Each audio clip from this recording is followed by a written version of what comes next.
Okej, po e bëjun lëvizjen i pari dhe ndërkohë ne vijojmë edhe bisedën. Tani kush do ta nisi e para? Do shtyp kohën, po, është e vërtet. Kam këtë kohën këtu apo këtu? Okej. Se sekondat janë të çmuara, kam përshtypjen në këtë lojë. Edhe pse shau që luhet, le të themi, miqësor mes njerëzve përgjithsisht nuk e përfshin kohën fare apo jo.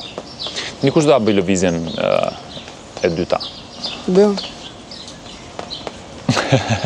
Donata duket sikur është goxha mirë kuptuese, po do ta shohim me zhvillimin e lojës. Klean, ti vjen nga një turne në Ljubljanë së fundi? Si ishte ky turne për ty? Pra flasim tani nga ai pasion, urrit, ti ke marrë pjesë në shumë ndeshje, në shumë aktivitete dhe së fundi më i freskët fare është ky i Ljubljanës, ku ti edhe ke dalë me rezultate të mira apo jo?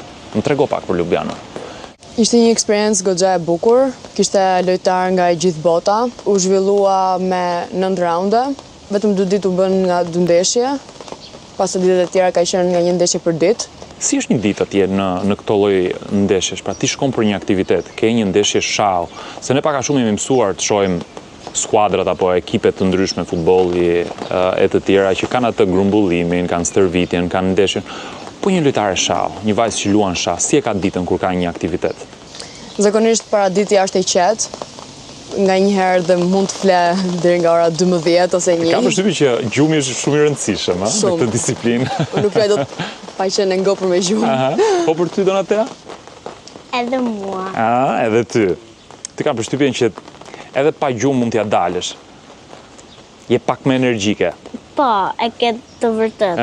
E kam të vërtet. Po më thoje, Klean, mbasi përfundon paraditja, le ta themi që është pak më e qetë, ti drekon edhe bëhesh gati, ndeshjet janë zakonisht pas ditëve? Zakonisht janë në orën 3. Në orën 3. Pas të ka dhe kampionate që mund të bëhen në orën 5, ose bëhen ndeshje paradite, një në orën 10, një në orën 5, varet. Oraret janë të shumëllojshme. Ky Ljubljanës, si ishin kundërshtarët në cilën ti u ndeshe? Shumicat kishin elo më të larta se sa unë, edhe në përfundim u dola me elo pozitive.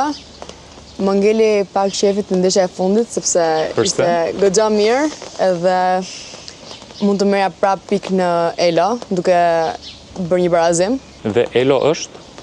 Elo jam pikët. Se duhet që ta sqarojmë pak edhe për publikun që ka pak informacion. Jam pikët pra, që ti ke në renditje. Vjen bashkë me emrin, domethënë Klean Shuqja dhe është dhe ajo elo rating. Është shumë rëndësishëm. Kurora që ti mban, që i tregon të tjerëve. Në fillim. Mund të themi që ishte një hap pozitiv në karrierë kjo e Ljubljanës, pra ti arrite rezultatin që doje, i përmbushe pritshmëritë? Unë asnjëherë nuk kënaqem. Okej. Më vjen mirë që e dëgjoj këtë. Me rezultate dola mirë, siç thash, dola me elo pozitive, por prisja akoma më mirë. Desha që të merra akoma më shumë elo të mos bëja asnjë humbje. Bëra 2 humbje dhe të tëra ishin fitore dhe barazime, por nuk desha të bëj humbje fare.